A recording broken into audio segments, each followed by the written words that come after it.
Vendebout s'est rendu à Lyon pour visiter Ichthyios, une tannerie de saumon, et poser quelques questions à Emmanuel, l'un des cofondateurs de l'entreprise. Il a accepté de nous répondre et de nous présenter les dernières nouveautés de l'entreprise.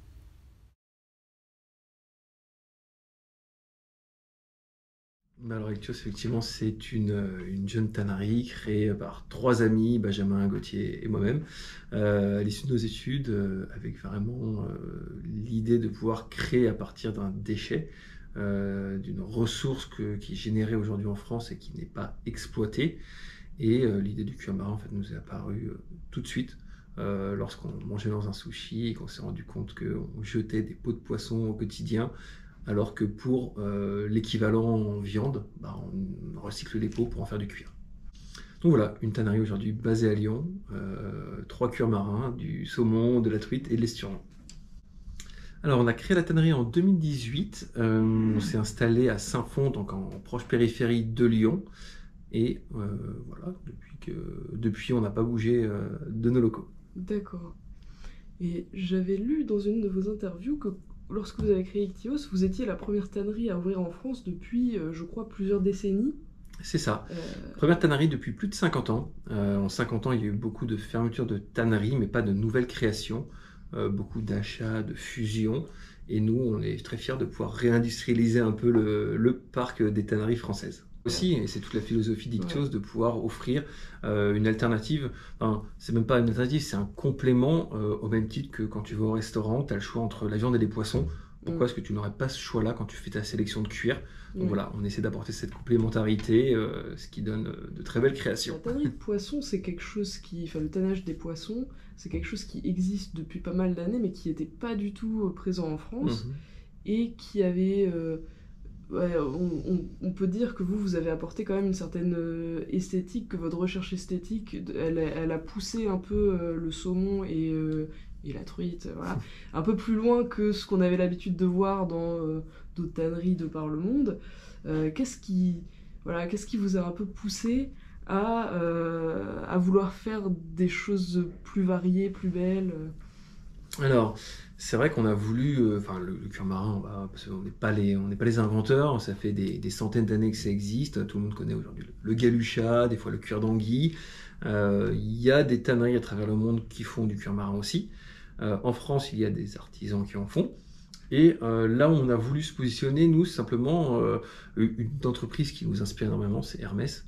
C'est faire de l'artisanat de luxe. Et comment faire aujourd'hui un cuir de qualité qui correspond aujourd'hui à la fois au cahier des charges des marques les plus exigeantes, à la fois à l'aspect esthétique des clients qui recherchent vraiment des matières qui soient belles et nobles. Voilà, c'est comme ça qu'on a développé le savoir-faire d'Ichthyios et qu'on s'est dit, c'est vraiment les valeurs d'Ichthyios, c'est de inventer les cuirs précieux de demain. Aujourd'hui, les cuirs précieux qui sont contestés, notamment les cuirs exotiques. Et l'idée, c'est de faire les mêmes techniques que ces beaux cuirs, mais avec les poissons. Plusieurs sources, en commençant par vous. C'est bête à dire, mais effectivement, nous, ça nous fait rigoler, parce que quand on voit les cahiers de tendance, etc., les tendances sont imaginées par des personnes. Ok, sauf que nous, les tendances, on les récolte dans le terrain, quand on discute avec nos clients, que ce soit en face à face, en rendez-vous, que ce soit sur les salons. Et en fait, c'est énormément de sources d'inspiration pour nous, parce que ça nous permet de pouvoir savoir ce qui est demandé. Pour nous, il n'y a aucun intérêt, comme pour nos clients, à faire un coloris qui n'est pas demandé. Donc voilà, c'est un peu notre processus créatif. Et au-delà de ça, on s'appuie, comme beaucoup de gens, vous appuyez sur nous fournisseurs, on s'appuie sur nos fournisseurs. Quand ils ont des nouveaux coloris, quand ils nous développent des nouvelles solutions, on fait des essais. Et voilà, on parlait tout à l'heure des effets avec deux couleurs, des irisés, des couleurs argentées qui peps. Voilà, ce sont des innovations qu'on va chercher grâce à nos fournisseurs. Est-ce que pour les gens qui ne connaissent pas le cuir de saumon, qui n'ont jamais touché de cuir de saumon, et qui par contre qui ont l'habitude d'autres types de cuir, par rapport à, disons, un bovin classique ou un veau, est-ce que tu pourrais donner les avantages et les inconvénients du cuir de saumon? Bien sûr. Les avantages du cuir de saumon, donc c'est un cuir qui va être local. Effectivement, nous on source les peaux à quelques kilomètres de la tannerie.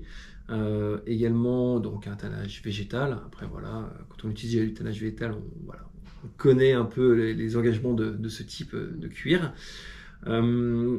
D'autres avantages, on a un bilan carbone qui va être qu'on va montrer, qui va être plus faible effectivement qu'un cuir bovin. On est en train de réaliser une analyse de cycle de vie. On pourra communiquer les chiffres d'ici quelques mois. Ah, ça sera intéressant. Ça va être intéressant. Ouais. En gros avantage, effectivement, c'est qu'on a le visuel d'un exotique. À l'aveugle, sur un petit morceau, on montre ça, tout le monde va penser que c'est un serpent. Donc non, on a ce visuel d'exotique, sauf qu'on n'en est pas un. Et également, une grande force du cuir marin, c'est qu'on peut jouer sur les diversités des espèces pour avoir des écailles plus ou moins grandes, plus ou moins fines, arrondies. Et c'est ce qui fait aussi justement la force de la diversité de ces espèces. Et pour les inconvénients, bien entendu, on va commencer par la taille. Un saumon ne fait pas la taille d'une vache. Donc effectivement, quand on a l'habitude d'utiliser des grandes peaux, c'est un peu plus complexe. On peut avoir certaines difficultés que nos clients nous citent. Ça peut être cette arête centrale qu'on retrouve sur tous les poissons, qui, en fonction des gammes qu'on propose, va être plus ou moins visible, et donc qu'il faut intégrer dans le design du produit, ou alors à contourner. Ce sont vraiment les principaux, on va dire, les points d'amélioration. Voilà, je rêverais d'avoir un saumon qui fasse 1 mètre carré, mais bon, ça ferait peur de se baigner à côté de poissons comme ça. Voilà, nos 5 ans qu'on est créé maintenant, on a vu différentes étapes comme la création de l'atelier, proposer des nouvelles gammes, donc on va continuer à essayer d'innover, à faire des nouveaux poissons. Je te parlais tout à l'heure un peu en off du cuir de silure qui est un nouveau poisson issu pareil de la consommation et qui vient d'un partenaire éleveur français.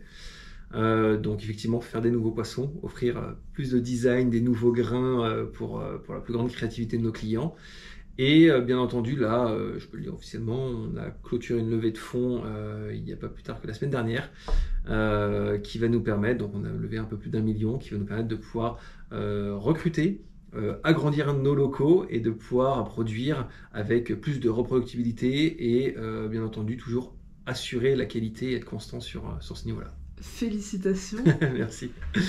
Un long combat, mais voilà, qui permet aussi de pouvoir avancer dans le temps, parce que voilà, la vision aujourd'hui, ce n'est pas de construire c'est pas un petit atelier, on souhaite pouvoir faire connaître le cuir marin à travers la France. Donc maintenant, je pense que c'est une chose qu'on a réussi à faire, et l'idée, c'est de le faire à travers le monde, et on le voit à travers aujourd'hui d'autres concurrents qui se développent.